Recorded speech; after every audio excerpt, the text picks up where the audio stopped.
I'm with Katie, my model. Today we're going to do a defined but still soft cheek.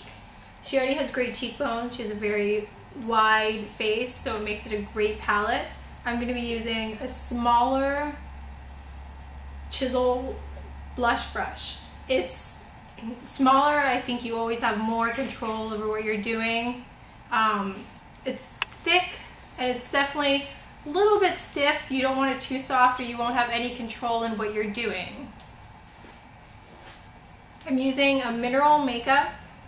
It's just a powder. It's a little bit harder to work with than your average blush, but I find that the pigment is really great on especially her face. It's a peach tone. It's really in right now. You know, everyone loves peach or coral. Get a little bit on there. I blow or I tap, doesn't matter. Blow it off to get the excess off. We're gonna turn her face. Her cheekbone is right there. I already contoured her face a little bit. You go from right here on her face down. Long strokes so you don't get choppy and it doesn't get uneven or anything.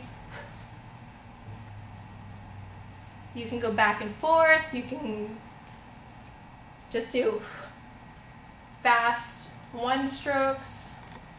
It should go right down to about her lip line. You'll see it's about 2 inches, inch, not even.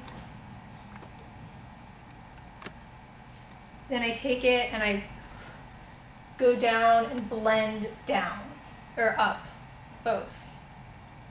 It's gonna make almost like a sideways triangle on her cheekbone. Filled in, of course.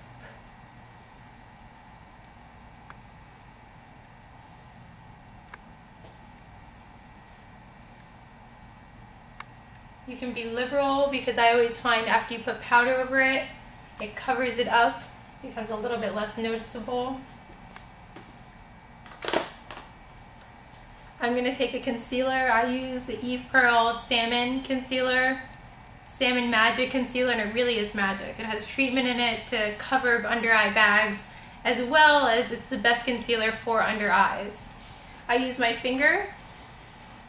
The tip of your finger is all you should need, and I go 3 pounds. You'd think that putting on concealer first would be good, but not for your under eyes. You want to do it after you do your blush so you can blend the blush down so it gives it a more even look. That way it's a complete makeup without having the separation. And if you notice, a lot of people do circles when they do blush and it doesn't really work. I mean, your cheeks aren't circles unless you were born in the 1800s. You can even, to make it a little bit more defined, do a little bit of concealer underneath. And that's it. That's all you have to do to get a defined, great cheek. If you want to turn your head this way to show, it's a little bit of a triangle. You can see it there. Comes that far from her mouth, and it's a great shade. Blended down up here with the concealer with my finger. That's all it takes.